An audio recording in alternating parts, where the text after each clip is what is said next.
Most Star Wars fans were thrilled when it was announced that Daisy Ridley's Rey is coming back to the big screen in a new movie. However, some online were less than thrilled that the series would once again feature a female lead. They took even more issue that the first film in the trilogy would be directed by a Pakistani woman. The backlash has left Star Wars trending all day, unfortunately, because of many racist, misogynistic tweets. Daisy Ridley is returning to the Star Wars universe. Ridley will reprise her role as Rey Skywalker in a new sequel trilogy series. Not too much is known about the new films, but Star Wars New Jedi Order is the rumored title for the first one. It will be directed by Pakistani-Canadian journalist and filmmaker Sharmeen Obaid-Chinoy. The film makes her the first woman and first person of color to direct a Star Wars feature film. I'm attracted to the promise of a new Jedi Order, and I'm attracted to the idea of immersing myself in a Jedi Academy with a powerful Jedi Master. But the upcoming film is already facing backlash for a ridiculous reason. The sequel films, which include The Force Awakens, The Last Jedi, and The Rise of Skywalker, are often regarded as the worst-ranked Star Wars trilogy, with part of the franchise's fan base pinning a lot of their issues on storytelling, writing, and characters, including Rey. Fans less enthused about the sequels only raise more concerns after Obaid-Chinoy recently voiced her excitement about her upcoming film. You know, I'm very thrilled about the project because I think what we are about to create is something very special.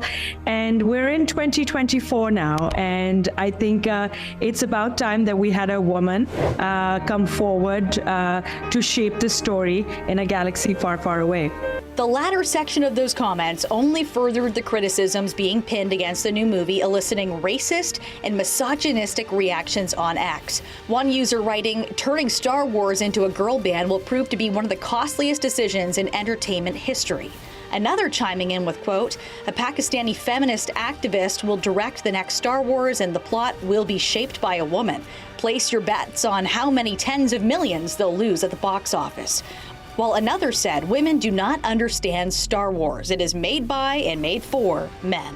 Do I need to call you a wambulance? Wah, wah, wah, wah. Disney and its related properties have made numerous headlines in recent years for being too quote-unquote woke and relying on identity politics, according to some critics. One headline was when Rachel Zegler, the star of Disney's upcoming live-action remake of Snow White, sparked controversy after blasting the original animated classic as a weird love story with a guy who literally stalks her. The backlash caused Disney to delay the movie by another year. To discuss more about the disappointing reaction online, Trending Now is joined by Emily Strand, editor for Star Wars Essays Exploring a Galaxy Far, Far Away. Emily, this isn't the first time we've seen Star Wars fans have an aggressive reaction to diversity in the series, so why the continued lashing out? Well, I think the first thing to remember is how vast a franchise Star Wars is and how vastly it appeals across fandoms. It's also a really old franchise. And, you know, Star Trek is too, but Star Wars is almost as old as Star Trek. And having a mostly white, male, heterosexual, cisgender, cast was really standard in 1977. Nobody thought anything more of it, but obviously it's not now. And for some fans, replicating the Star Wars of their childhood means necessarily excluding some other people. And that's a really hard realization, that to do one, you have to necessarily do the other. And I don't necessarily think fans want to disclude anybody or exclude anybody, but they just want to kind of replicate this thing of their childhood that's, some of us don't feel that kind of nostalgia. Do you think Lucasfilm and Disney can do more to protect the people they hire from these racist and misogynistic attacks? I think any large institution can do more to protect people from these attacks. I would definitely not want to put forward how, but I think that persisting is going to be one of those. I remember I got kind of trolled very lightly one time when I went to see Rogue One. I was at the premiere of Rogue One with my husband. And I was looking around the theater and I noticed that there were a lot of men, that I was in the minority as a woman there waiting to see the film. And I tweeted something to that effect, and immediately somebody who I didn't know commented, "Nobody cares. Nobody cares." And I was like, I think that Disney probably cares because they've got yet another film here with a female lead character. So they do care that how many women make up the audience.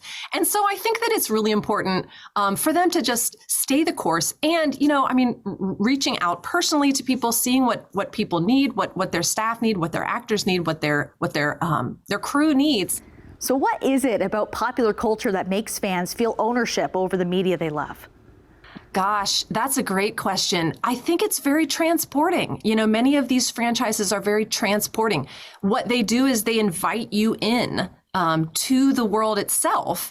And this isn't a bad thing. Some people like to dismiss this as, infantile or, you should live in the real world. Well, J.R.R. Tolkien, of course, he was one of the founders of modern fantasy literature. He said, hey, if you are in a prison and somebody offers you a door to escape, you're not faulted for taking it, right? So these franchises, life is hard. Life is difficult, especially the last few years with the COVID pandemic and all the different things, the racial reckoning, in North America. It's been a really tough time. And so these franchises allow us to walk out that door and to live in a different landscape for a while and gain new perspective. And so I think it's really important for companies like Disney to really stay the course and to continue their efforts, continue diversifying, and eventually the fans will come along. Thanks so much for joining us tonight on Trending Now, Emily. Thanks for having me.